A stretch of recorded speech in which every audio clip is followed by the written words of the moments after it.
Good morning everyone. এখন সময় হচ্ছে সকাল 10টা আর আমি জাস্ট ঘুম থেকে উঠেছি। কালকে সারাদিনে এত ঘোরাঘুরি করেছি, শপিং টপিং করে আমি রীতিমতো রাতে ভীষণ টায়ার্ড হয়ে গেছিলাম। আর তাছাড়াও আগের দিনের ব্লগটা এডিট করার ছিল, তো তার জন্য আমার ঘুমাতে অনেকটা লেট হয়ে গেছে। ওর জন্য আজকে এত দেরি করে উঠেছি। অ্যান্ড তোমাদের আগের দিনের ব্লগটা কেমন লেগেছে সেটা কিন্তু জানাতে একদম ভুলো না, কেননা তোমরা যত বেশি কমেন্ট করবে তোমাদের কমেন্ট দেখে আমি ইন্সপায়ার্ড হব। তারপর থেকে আমি ডেলি ডেলি ব্লগ আনার চেষ্টা করব। হ্যালো, সো আমি ফ্রেশ হয়ে গেছি। অনেকক্ষণ আগেই ফ্রেশ হয়ে গেছি অ্যান্ড ব্রেকফাস্টও হয়ে গেছে। তো চলো এবার যা যা করি সব কিছু তোমাদের সাথে শেয়ার করি। আর ব্লগটা কিন্তু ইন্টারেস্টিং হতে চলেছে, কারণ এখনও মেন পার্ট তো তোমরা দেখোইনি, সেগুলো তো বাকি আছে।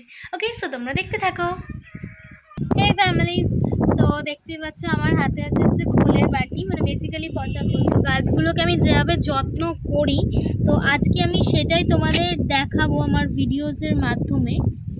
তো দেখতে পাচ্ছ আমি দূর দূর দিয়ে দিচ্ছি গাছগুলোর, কিন্তু একদম গোড়াতে তোমরা দেবে না, ঠিক আছে? তাতে কিন্তু গাছগুলোর ক্ষতি হলেও হয়তো বা হতে পারে। ওকে, আর একটা জিনিস তোমাদের আমি দেখাই, এই দেখো আরও 3টে কিন্তু ছোট ছোট স্ট্রবেরি হয়েছে। ওকে, সো এই দেখো কতটা দূর দিয়ে দিয়ে দিয়েছি। এবার এটা একটু থাকবে। এবার বাকি যে এই গাছগুলো দেখতে পাচ্ছ, বাকি গাছগুলো মানে গাঁদা গাছ, চন্দ্রমল্লিকা গাছ, এই ডালিয়া গাছ, এগুলো চন্দ্রমল্লিকা আমি ভুল বললাম, ডালিয়া গাছ। তো এই ডালিয়া গাছটা না, এটা না একটা আলাদা নাম, ঠিক আছে?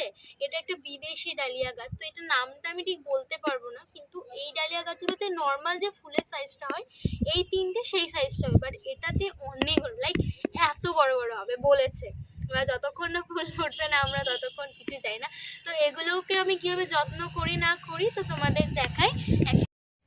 তো দেখতেই পাচ্ছ এই গাছগুলো আমি একটু একটু করে খোল দিচ্ছি, অনেকটা দূর দিয়েই দিচ্ছি।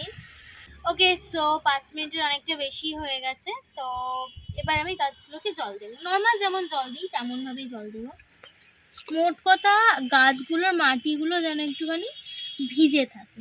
হ্যাঁ, একটুখানি বেশি জল দেবে, যাতে কি হয় না এই খোলটা যেটা আমরা দিলাম সেটা জলের সাথে নিচে চলে যেতে পারে। ওকে, আর একটুখানি এরকম করে আমি পাতাগুলোকেও অলওয়েজ ভিজিয়ে দিই। তো এছাড়াও তোমাদের কাছে যদি গাছকে আরও সতেজ রাখতে বা গাছকে আরও হেলদি রাখতে যদি তোমাদের কাছে আদার্স কোনো টিপস থেকে থাকে, তো তোমরা সেটাও আমাকে কিন্তু কমেন্টের মাধ্যমে জানাতে পারো, আমি কিন্তু সেটাও তাহলে অ্যাপ্লাই করব। ওকে, সো আমি এখন লাঞ্চ করে নিয়েছি অ্যান্ড লাঞ্চ করে আমি ছাদেতেও চলে এসেছি। তো তোমাদেরকে একটা জিনিস দেখায়, বেশ কিছুদিন ধরে আমি জানি না আমার মুখের মধ্যে কি হচ্ছে, মানে কিছু একটার থেকে রিয়াকশান সামথিং, আমি জানি না। আমি তোমাদের ডিটেলসে বলি। প্রথমে দেখে চশমাটা খুলি, প্রথমে তো এটা হয়েছে একটা মশা কামড়ে, মানে এমন মশা কামড় দিয়েছে, এটা হয়ে গেছে। তারপরে এখানে একটা পিম্পলস মতো হয়েছিল, যেটা আমার সেকেন্ড দিনই ভালো হয়ে গেছে।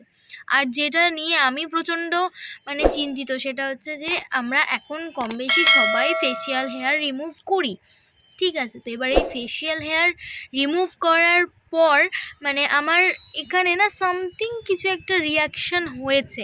মানে এটা আমার আজকে নতুন না, আমি যতবারই ফেসিয়াল হেয়ার রিমুভ করেছি মানে শুধু এই জায়গাটা অ্যান্ড এই জায়গাটা না আমার এরকম র্যাশেস বেরোয় প্রত্যেকবার, কি অল্প মানে 2-4টে বেরোয়, এবার কমে যায়, ঠিক আছে? কিন্তু এবারে মানে 1 সপ্তাহরও বেশি হয়ে গেল আমি মুখের লোম তুলেছি, বাট স্টিল এগুলো কমছে না, আর দিন দিন এগুলো না বেড়ে যাচ্ছে। এখান থেকে শুরু হচ্ছে, মানে আপাতত এই জায়গাটা ছিল, আর এখন মানে কিছুদিন হলো এখান থেকে পুরো এই এরিয়াটা শুরু হয়েছে। সো তোমাদের কাছে যদি এটার কোনো সলিউশন থাকে প্লিজ আমাকে দিও। এবার তোমাদের আমি আমার চ্যানেলে ওয়েলকাম করে নিই। তো welcome back to our channel we are Assam. কিছুক্ষণ আগে থেকে ওয়াইফাইটার জানি না কি হয়েছে, কাজ করছে না, মানে নো ইন্টারনেট। অনেকবার ফোন করলাম দাদাকে, মানে যে দাদা আর কি আমাদের অপারেট করে আর কি। অপারেটরকে অনেকবার ফোন করলাম, বাট সেও ফোন ধরছে না। তাকে জানিয়েছি, টেক্সট করেছি, সে বললো দেখছি দেখছি। মানে অনেকক্ষণ ধরে আমরা ভাবলাম হয়তো ঠিক হয়ে যাবে, এরকম হয় মাঝের মধ্যে, বাট আজকে মোটামুটি অনেক ঘন্টা ধরে, মানে দুপুরের পর থেকে ওয়াইফাইয়ে কিচ্ছু কাজ করছে না। তো তার জন্য আমি কি করলাম যে না, আমি বসে না থেকে এডিটটা করে নিই। তো এডিট ফেডিট সব করে নিয়ে এখন যখন আমি পোস্ট করতে যাচ্ছি দেখছি এখনও নেটওয়ার্ক কিচ্ছু কাজ করছে না। মানে আমি কি করবো বুঝতে পারছি না। তো ভিডিওটা আপলোড করার পর আমাকে আরেকটা অন্য জায়গায়ও যেতে হবে। আমি যতক্ষণ না এটা করতে পারছি না, তো আমি বাকি কিচ্ছু করতে পারছি না। তো জানি না কি হবে। ওকে, সো তোমাদের আমি যেমনটা জানিয়েছিলাম যে আমার ওয়াইফাই কিছু কাজ করছে না, সত্যি তাই। এখনও ওয়াইফাই কিচ্ছু কাজ করেনি। তার জন্য আমায় কী করতে হচ্ছিলো, আমি একটু আমার ফ্রেন্ডের বাড়িতে এসেছিলাম, মানে একটুখানি দূরে। তো ওর থেকে ওয়াইফাই নিয়ে ভিডিওটা আগে আপলোড করে এখন আমি বাড়ি যাচ্ছি। তো চলো বাড়ি যাই। বাড়ি গিয়ে তোমাদের সাথে কথা হচ্ছে। বাড়ি গিয়ে একটা ইন্টারেস্টিং কিছু করব তোমাদের, যখন মানে অনেকক্ষণ ধরে বলছি করব করব করব, বাট কী জিনিস তোমরা হয়তো বুঝতে পারছো না, বোঝার কথাও না। তো চলো তোমাদেরকে দেখাই। ওকে, সো তোমাদের আমি এতক্ষণ ধরে বলছিলাম যে আমি একটা সাসপেন্স ক্রিয়েট করে রেখেছি যে আমি একটা কিছু করব করব করব, বাট অবশেষে আমি সেটা রিভিল করছি। তো কি না, আমি এখন বানাবো হচ্ছে চিকেন স্টিক কাবাব। ওকে, সো এটার জন্য আমি ম্যারিনেটও করে রেখেছি। তো আমি তোমাদের একটু বলে দিই এটা কীভাবে ম্যারিনেটটা আমি করে রেখেছি। ওকে, সো ফার্স্টে কী করতে হবে, তোমাদের চিকেনগুলোকে আমি এখানে সলিড পিস নিয়েছি। তোমরা চাইলে, যদি তোমরা প্রেফার করো, তোমরা বোন উইথও দিতে পারো। আমি এখানে পুরোটা বোনলেস নিয়েছি, কেননা চিকেন স্টিক কাবাব বোনলেসই ভালো লাগে। তো তারপর এটাকে কাট করে নিয়েছি। দেন এটাতে একটুখানি আমি ভিনিগার অ্যাড করেছি, একটু আদা রসুন পেস্ট অ্যান্ড একটুখানি সল্ট দিয়ে আমি এটাকে 15-20 মিনিটের মতো ম্যারিনেট করে রেখেছিলাম। দেন চলে আসি আমি সেকেন্ড ম্যারিনেশনে।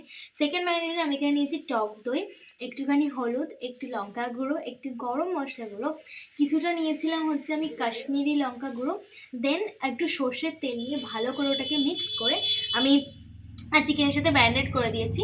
হ্যাঁ, একটা জিনিস, আমি জিরে গুঁড়োও কিন্তু এটাতে অ্যাড করেছিলাম।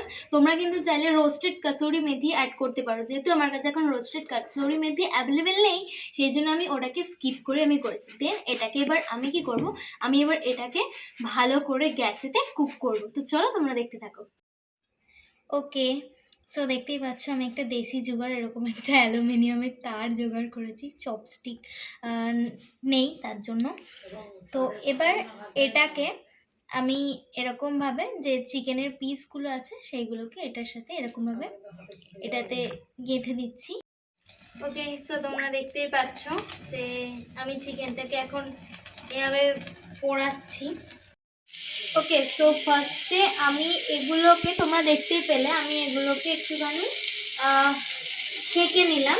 দেন আমি কড়াইতে এক্সট্রা যে গ্রেভিটা ছিল সেটা দেওয়ার পর কড়াইতে এটাতে জাস্ট আমি একটুখানি হালকা করে ওই গ্রেভিটা এটার সাথে মিশিয়ে নিলাম, যাতে ওই গ্রেভিটা আমার নষ্ট না হয়।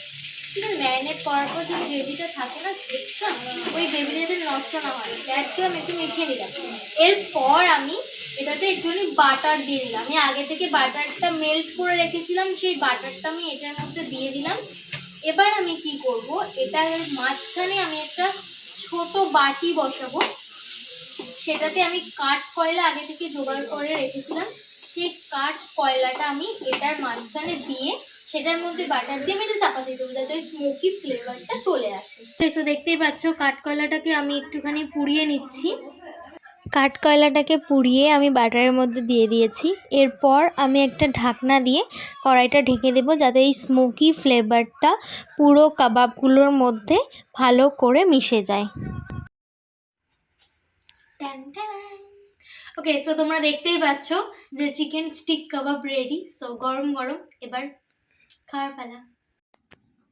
ওকে, সো আজকের ব্লগটা তোমাদের কেমন লেগেছে সেটা কিন্তু অবশ্যই জানিও। আর যদি ভালো লেগে থাকে then do like, comment, share and subscribe my channel. আর তোমরা এভাবেই কিন্তু আমার পাশে থেকো, ভালোবাসা দিয়ে সাপোর্ট করো, আর আমার ভিডিওগুলোকে প্রচুর প্রচুর প্রচুর শেয়ার করে দিও। আর ভালো লাগলে তো অবশ্যই সাবস্ক্রাইব তো তোমরা করছোই। আর ডেলি ব্লগ তাই রোজ দেখা হচ্ছে। তো আজকের মতো টাটা, গুড নাইট।